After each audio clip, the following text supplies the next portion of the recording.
When I was younger, I thought freedom looked like this: money, cars, attention, just doing whatever you want, whenever you want. And honestly, it makes sense, because that's what everyone shows you. That's what you grow up seeing online, that if you can just reach that level, you've made it. So I chased it every single day. I thought if I could just make enough money early, I'd skip all the stress, all the pressure, and I'd finally feel free. And for a while, it worked.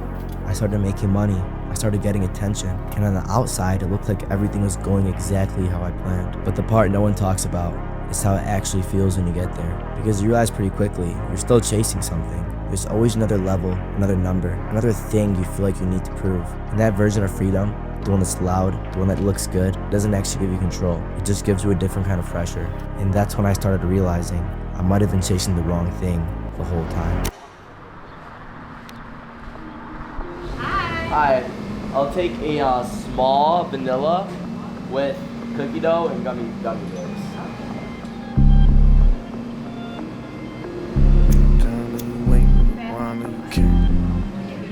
Are you serious? Yeah, God bless you. Show me I can trust you. Of course, I hope you guys succeed. I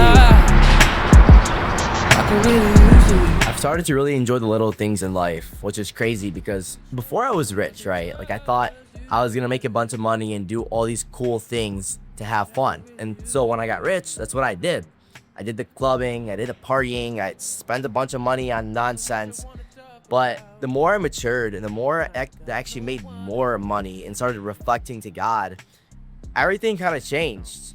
And I realized that like me standing here, eating an ice cream in a short sleeve shirt is so stupid, the littlest things. And the 70 degrees outside and just like enjoying the outside makes me so much happier than like doing all that stuff.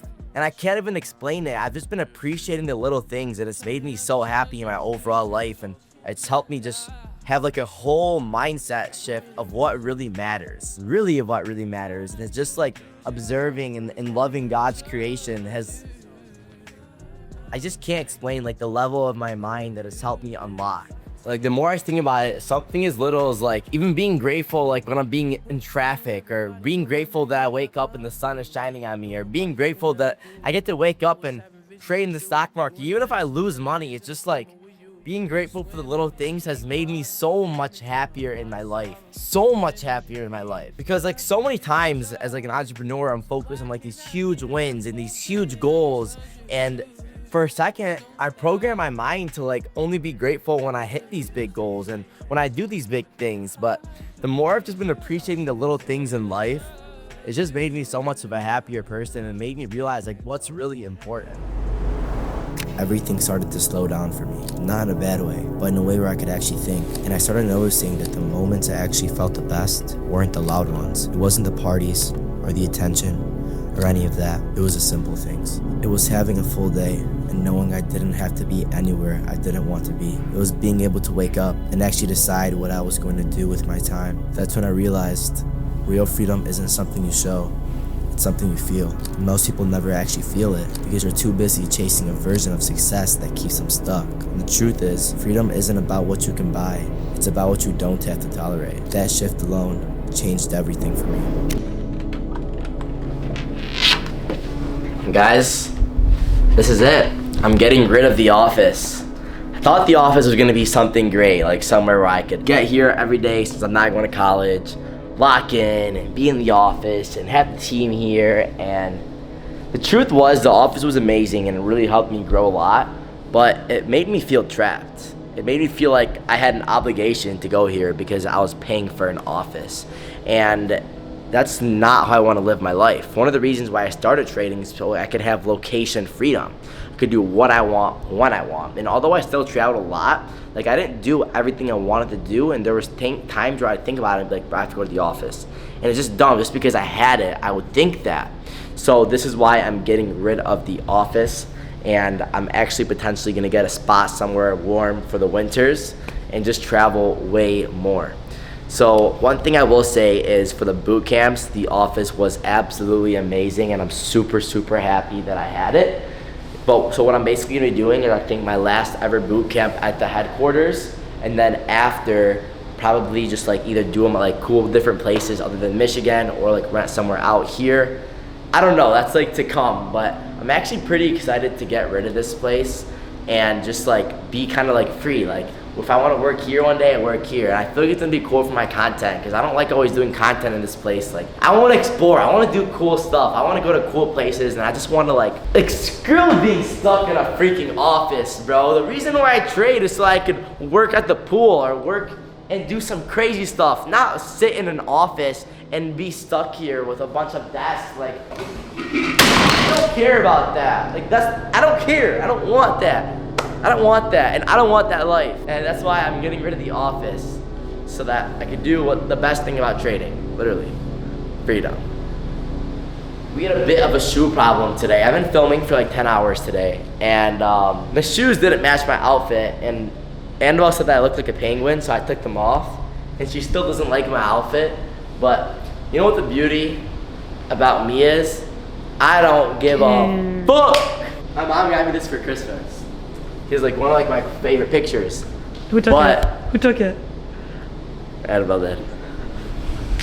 And then New Age. I'm gonna miss this place. Psych, I'm not gonna miss shit.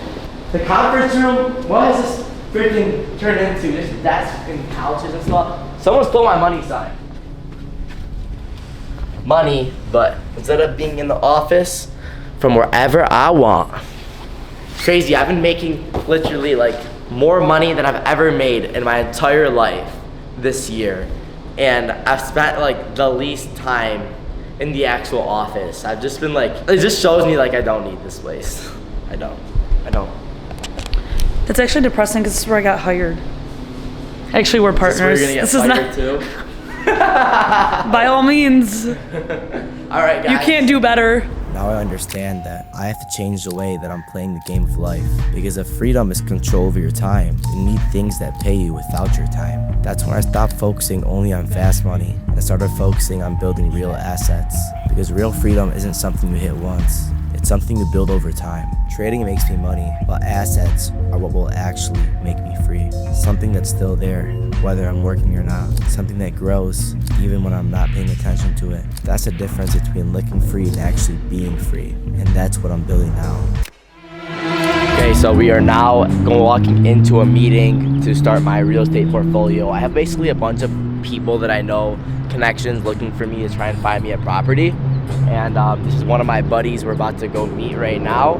His dad and family owns a pretty sick real estate portfolio with multifamily and office spaces. So we're about to go meet with them. Then they're gonna show me some of their properties so that I know what to look for. Yeah. This is my boy Jaden. He's about to show us a little bit of his portfolio. We're walking into his office right now, and he's gonna show me what to look for and what to not look for.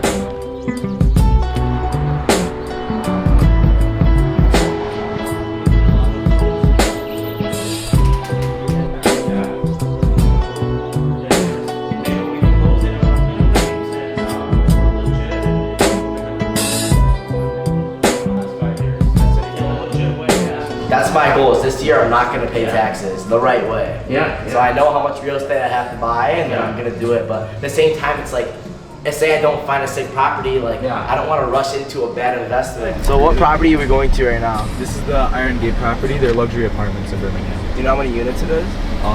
It's smaller on the units. It's only I think about 14 to 15. But it's a crazy location. But yeah, it's a good location, and they're kind of like what's it called? There's two multi-story complexes, or two multi-story units.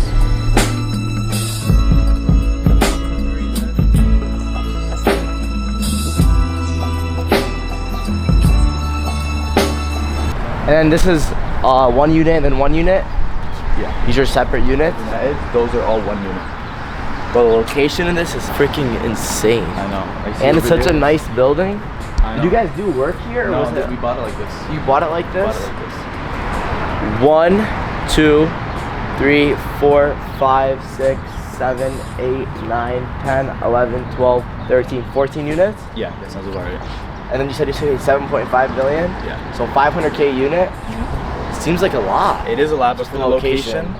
So Yeah. for This is more like of a location play This than a is cash more- flow play, This is right? what we call a legacy property. We're not looking for a value add. We're not looking to make any extra money on just like doing location, or Yeah, so it's just the location. You know, over time for big locations like Ann Arbor and Birmingham, their rent is gonna keep going up, and you know that's a certain. So when you're buying in a different area like West Bloomfield, you're looking for a value add property that's going to make you money by you raising the rent yourself, you remodeling the property, and you doing work on it.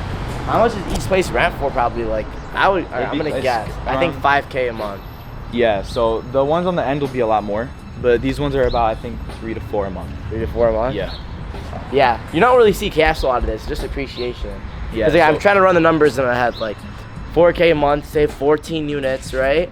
That's like, what is that? 60K a month in cash flow. Yeah. That's your mortgage on a $7.5 million thing. And this is just a. You're just basically it's getting big. appreciating. You're in the baddest location. Yeah. It's a great property. It's to a own. great property to have in your portfolio. I want to manage my own property starting off, because like even say like max is gonna be probably 20 units, right? Like once I get to the point where it's like 40, 50 plus units, then I'll maybe hire somebody or like a team, like my own team. But I think I can manage myself like 20 units. How much time a week do you think it'll be? Like an hour a week, Not 2 even hours a close. week? Yeah. It's not gonna take much time at all. That we. And I'm gonna be we learning. We manage hundreds of properties, just us. But you guys have a team. Yeah, we do have a team. So I think you should work on hiring a team rather than giving it to somebody else. I'm still early, but for the first time, I see it so clear. I understand what I'm building. Not money, but freedom.